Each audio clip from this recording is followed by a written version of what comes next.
नमस्कार, मैं प्रभा डी बसंतराज। आप देख रहे हैं मिशन क्राइम कंट्रोल। हर पल आपके साथ। भारत और मालदीव ने शुक्रवार को 60 साल की राजनयिक साझेदारी का जश्न मनाया। प्रधानमंत्री मोदी ने इसे इतिहास से पुराना और समुद्र जितना गहरा संबंध बताया।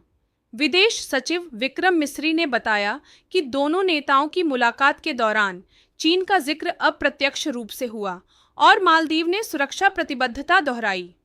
भारत और मालदीव ने शुक्रवार को 60 साल की राजनयिक साझेदारी का जश्न मनाया।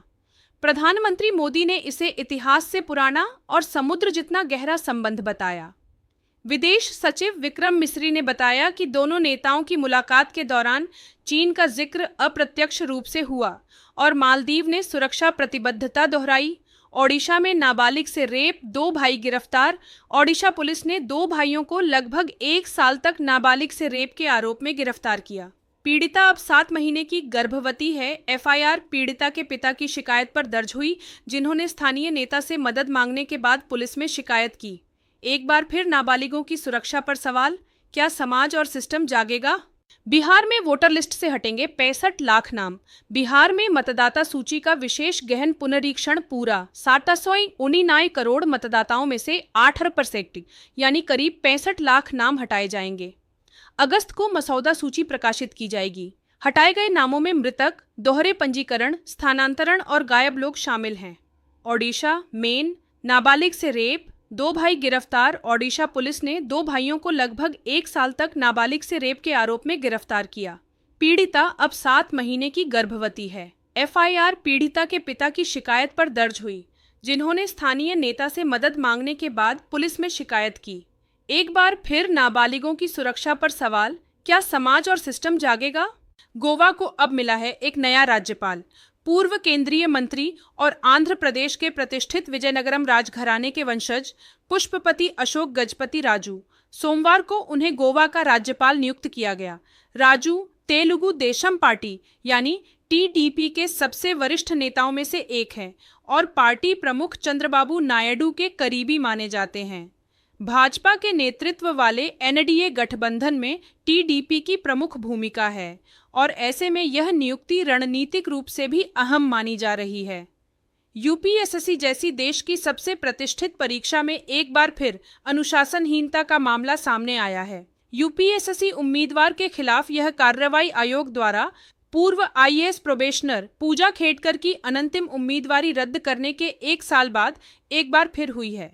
एक महिला अभ्यर्थी सरकारी नौकरी की परीक्षा के दौरान अनुचित साधनों का इस्तेमाल करते हुए पकड़ी गई है। यूपीएससी ने इस महिला की मौजूदा परीक्षा की उम्मीदवारी रद्द करते हुए उसे 3 साल तक सभी आगामी परीक्षाओं में बैठने से प्रतिबंधित कर दिया है।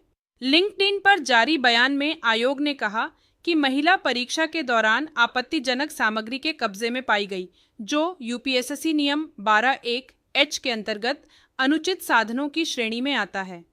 यूपीएससी अध्यक्ष अजय कुमार ने 2 टूक कहा, चाहे कोई भी अभ्यर्थी हो, यदि वह परीक्षा के दौरान अनुचित साधनों में लिप्त पाया जाता है तो उस पर सख्त अनुशासनात्मक कार्रवाई होगी। आईआरसीटीसी को 2024-25 में भोजन की गुणवत्ता से संबंधित शिकायतें मिलीं। सरकार रेल मंत्री अश्विनी वैष्णव ने शुक्रवार को राज्यसभा में एक लिखित जवाब में कहा कि 2024-25 में यात्रियों द्वारा भोजन की खराब गुणवत्ता से संबंधित 6,645 शिकायतें दर्ज की गईं, जिनमें खाद्य आपूर्तिकर्ताओं पर जुर्माना लगाया गया। प्रधानमंत्री नरेंद्र मोदी ने शुक्रवार को कहा कि भारत और मालदीव अपने राजनयिक संबंधों के 60 वर्ष पूरे होने का जश्न मना रहे हैं। उन्होंने इस संबंध को इतिहास से भी पुराना और समुद्र जितना गहरा बताया। न्यायमूर्ति यशवंत वर्मा को हटाने के नोटिस पर लोकसभा में चर्चा होने की संभावना है, जबकि पूर्व उपराष्ट्रपति जगदीप धनखड़ द्वारा राज्यसभा में प्राप्त किए गए नोटिस पर विचार किए जाने की संभावना कम ही है। माना जाता है कि राज्यसभा के सभापति के रूप में धनखड़ द्वारा यह घोषणा कि उन्हें 63 विपक्षी सांसदों से न्यायमूर्ति वर्मा को हटाने का नोटिस प्राप्त हुआ है, ने ही उन घटनाओं की श्रृंखला को जन्म दिया जिसके कारण उपराष्ट्रपति पद से उनका इस्तीफा हुआ। न्यायमूर्ति यशवंत वर्मा को हटाने के नोटिस पर लोकसभा में चर्चा होने की संभावना है, जबकि पूर्व उपराष्ट्रपति जगदीप धनखड़ द्वारा राज्यसभा में प्राप्त किए गए नोटिस पर विचार किए जाने की संभावना कम ही है। माना जाता है कि राज्यसभा के सभापति के रूप में धनखड़ द्वारा यह घोषणा कि उन्हें 73 विपक्षी सांसदों से न्यायमूर्ति वर्मा को हटाने का नोटिस प्राप्त हुआ है, ने ही उन घटनाओं की श्रृंखला को जन्म दिया जिसके कारण उपराष्ट्रपति पद से उनका इस्तीफा हुआ। उत्तराखंड में एक महिला समूह प्रधान पति प्रथा को खत्म करने के लिए पंचायत चुनाव मैदान में उतरी है। 32 वर्षीय सुनीता देवी झीपा की ग्राम प्रधान बनने की कोशिश कर रही हैं, जहां 28 जुलाई को पंचायत चुनाव के दूसरे चरण में मतदान होना है। वह रचनात्मक महिला मंच नामक एक महिला समूह की अध्यक्ष हैं, जिसने 2013 में अपनी स्थापना के बाद पहली बार चुनाव मैदान में उतरते हुए प्रधान पति प्रथा को खत्म करने का संकल्प लिया है।